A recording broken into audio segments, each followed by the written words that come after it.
మొదటిసారి వచ్చినాడు కాంగ్రెస్ కుటుంబ సభ్యులతో కలిసిన ఆనందంలో పోలీసుల ప్రమేయం వద్దని నేనే స్వయంగా జరిపి నేనేదో చేయాలని తప్పు చేసినట్టు పెద్ద వీడియో తీసి టీఆర్ఎస్ పార్టీ మొత్తం దుకాణం ముందు పెట్టి నన్ను దుష్ప్రచారం చేసే ప్రయత్నం చేసింది.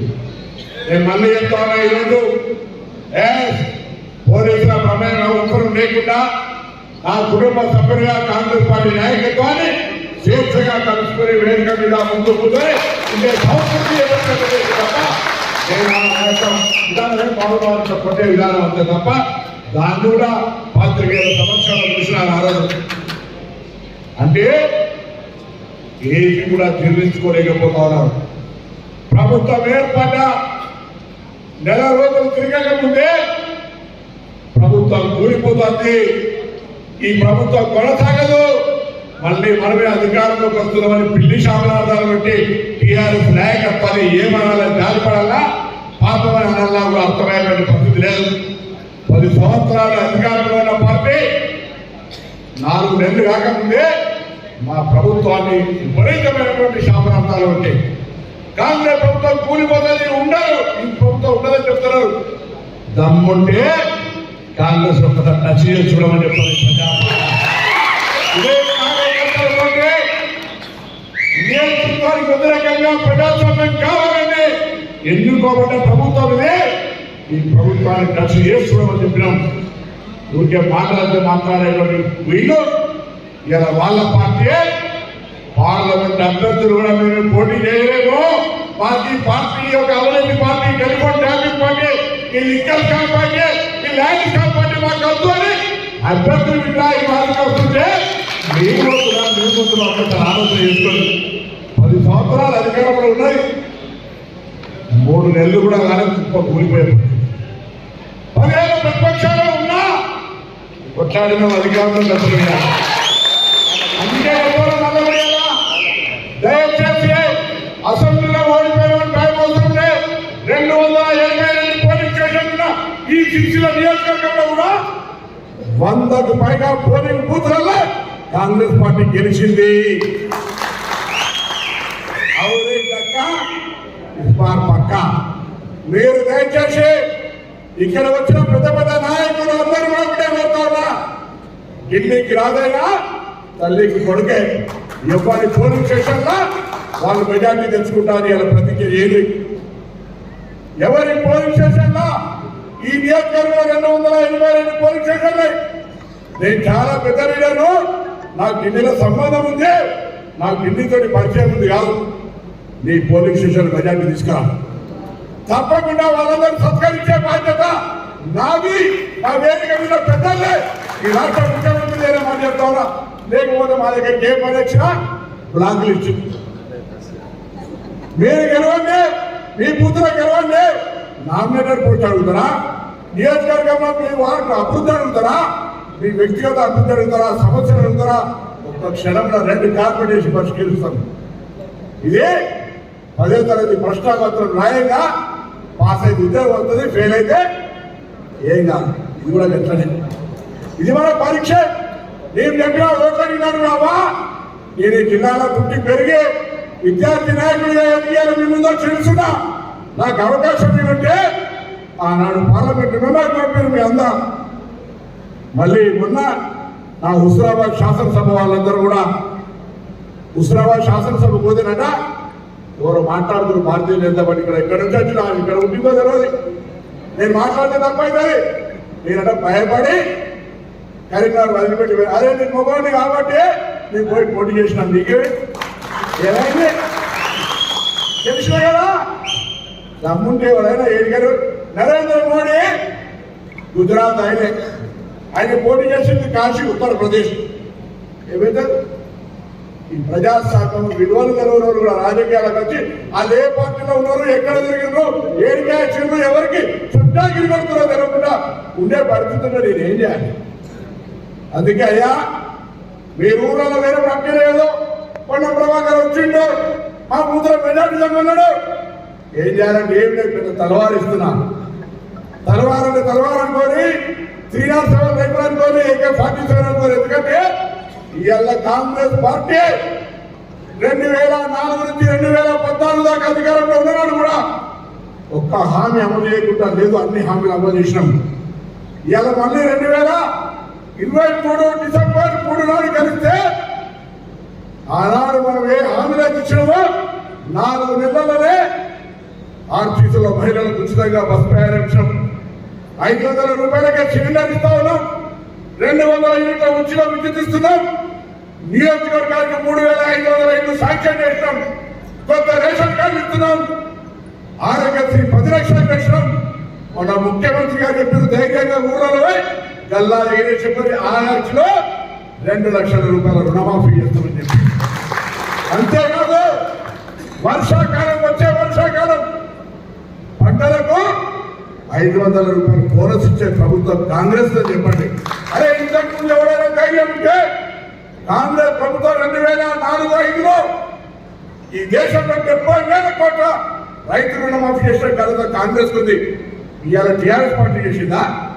బీజేపీ ఎంపీనే వ్యక్తి ఆదాయం ఇస్తాం, రైతులకు పెన్షన్ ఇస్తామన్నారు. 3 నల్ల చట్టాలు తెచ్చి రైతుల ప్రాణాలు తీసుకున్న ఈ పార్టీ రైతుల గురించి ముసలి కన్నీరు ఆడుతుంటే దయచేసి రైతులకు ఇలా చైతన్యం చేయాల్సిన అవసరం ఉంది. మొన్నటి దాకా 40 కిలోలకు 5-6 కిలోల చొప్పున అదనంగా దొరికినటువంటి పరిస్థితి.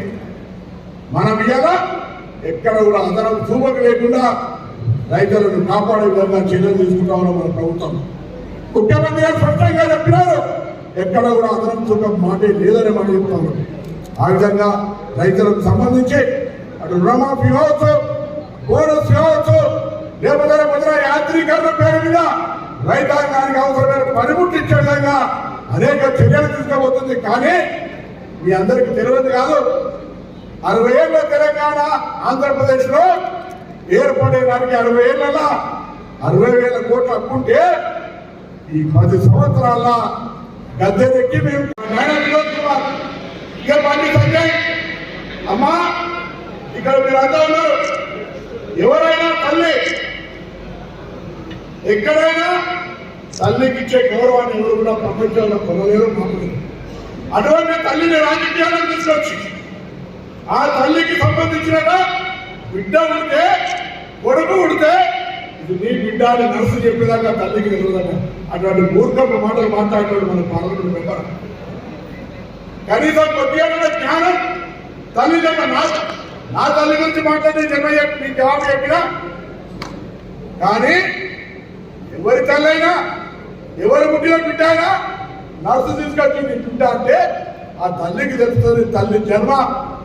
ఆ యొక్క మాతృత్వం గురించి కూడా ఇంత అవమానంగా మాట్లాడిన వ్యక్తి మన పార్లమెంట్ సభ్యుడిగా కంటిన్యూ కావడానికి అవకాశం లేదు. దయచేసి తల్లిని గౌరవించే బిడ్డ అయినా ఆనాడు కేసీఆర్ గారు నేను ఇన్ని యాగాలు చేస్తున్నా, నేను ఇంత పూజ చేస్తా, నేను ఇంత భక్తుల్ని, నాకంటే పెద్ద హిందుగాళ్ళు పొందుగాలంటే ఆ హిందుగాళ్ళు పొందుగాళ్ళ నినాదం చూసుకొని ఏ విధంగా ఒక సెంటిమెంట్ రగిల్చుకొచ్చావో ఇప్పుడే సీఎం చెప్పాడు.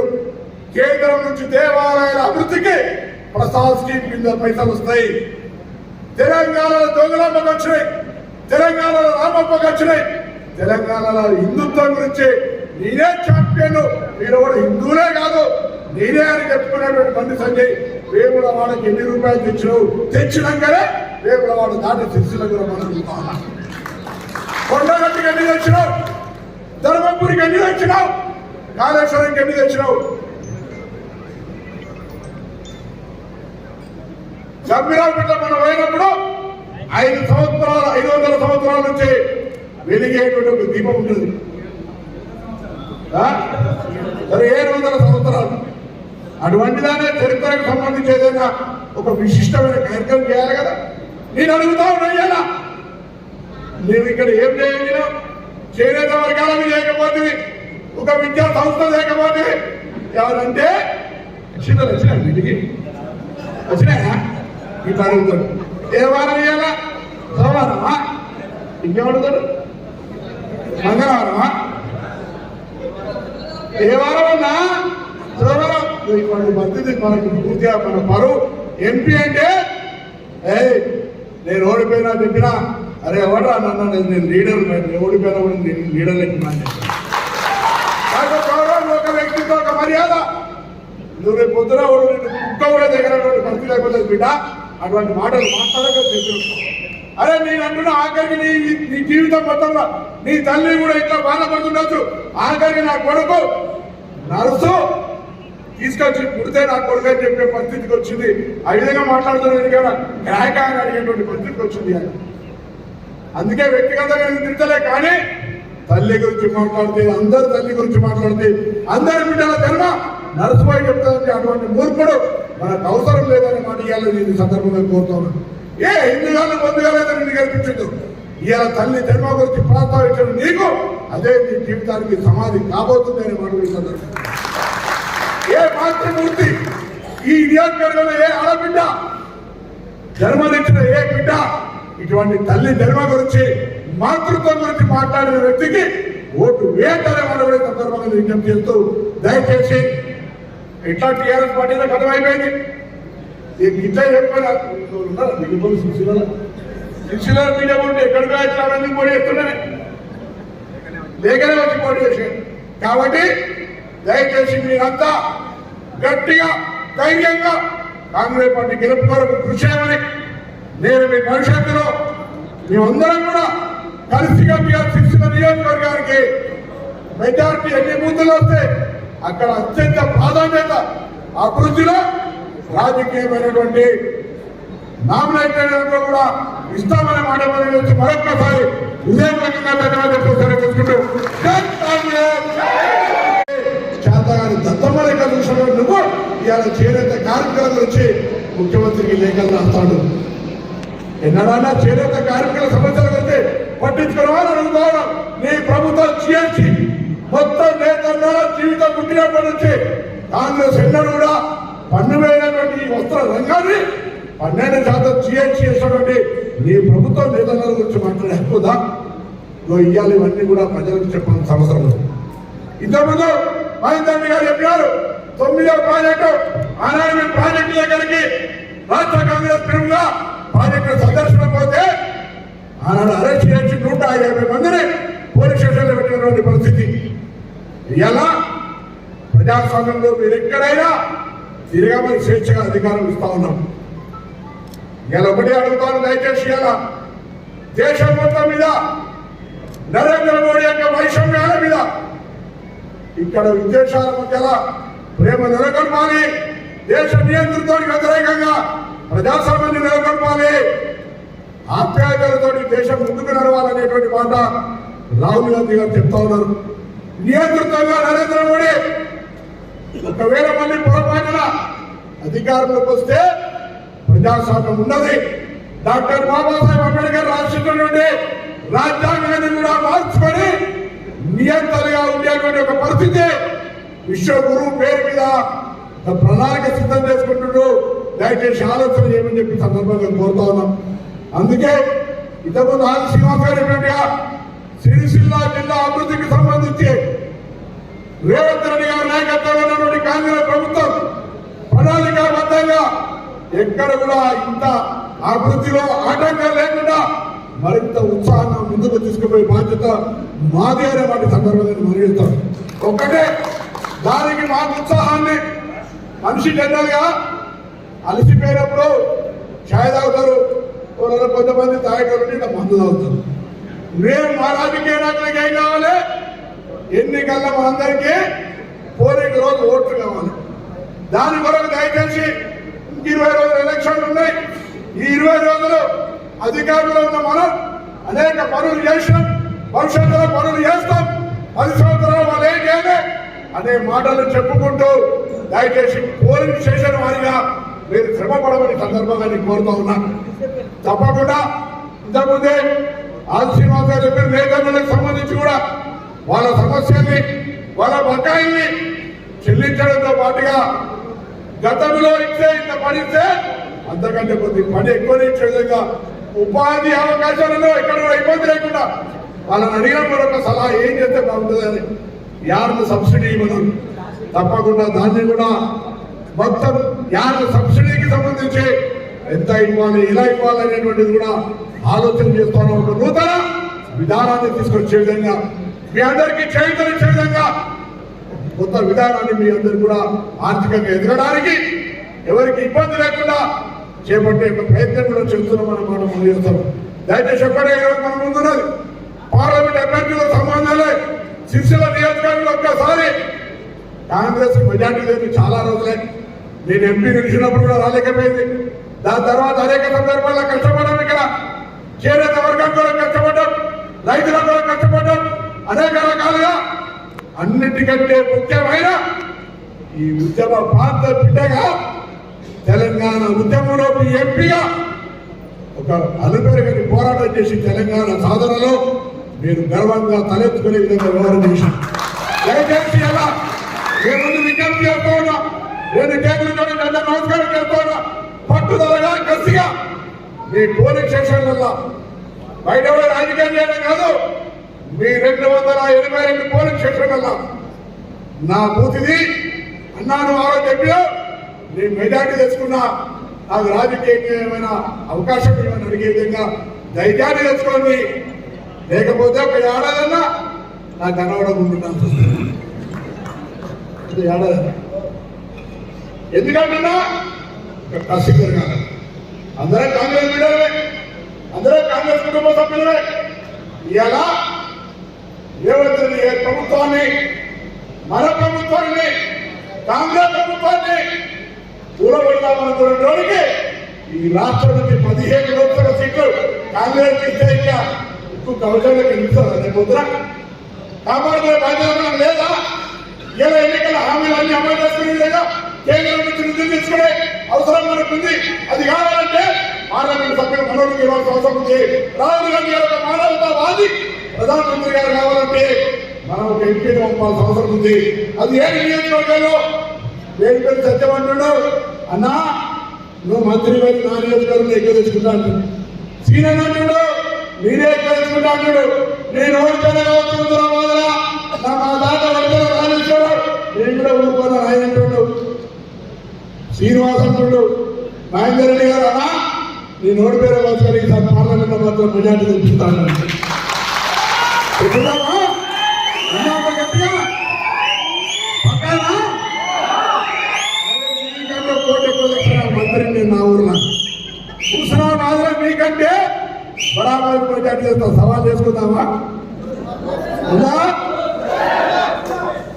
సిరిసిల్ల వాడితే హుస్నాబాదా కేటీఆర్ గెలుస్తాడా పొన్న ప్రభాకర్ గెలుస్తాడా?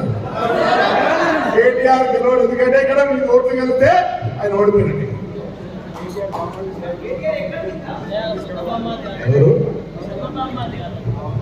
సరే సొంత బామ్మాడు ఆఖరికి ఏమున్నది కాదు. మా సీనియర్ అన్నాడు కేటీఆర్ బామ్మాడు కలిసాడండి. కేటీఆర్ అంటే ఆచార్యపోయి ఏం చేయబడ్డు చెల్లి ఆడిండే బాగా ఆడిందని నేను వ్యక్తిగతంగా విమర్శిస్తుంది. నేనంటే ఆ మాటకు మాట్లాడుతున్నాను. అందుకే ఇలా దయచేసి మీరు అనుకుంటే సాధ్యం కాదు ఏం లేదు. ఇవాళ ఈ దేశంలో 10 సంవత్సరాలు మొత్తం మందిని హోల్సేల్ రిటైల్ ఇక ఎట్లా పడితే అట్లా మొత్తం కాంగ్రెస్ వాళ్ళంతా పోతే అయినా కాంగ్రెస్ ఎక్కడ లేదన్నారు.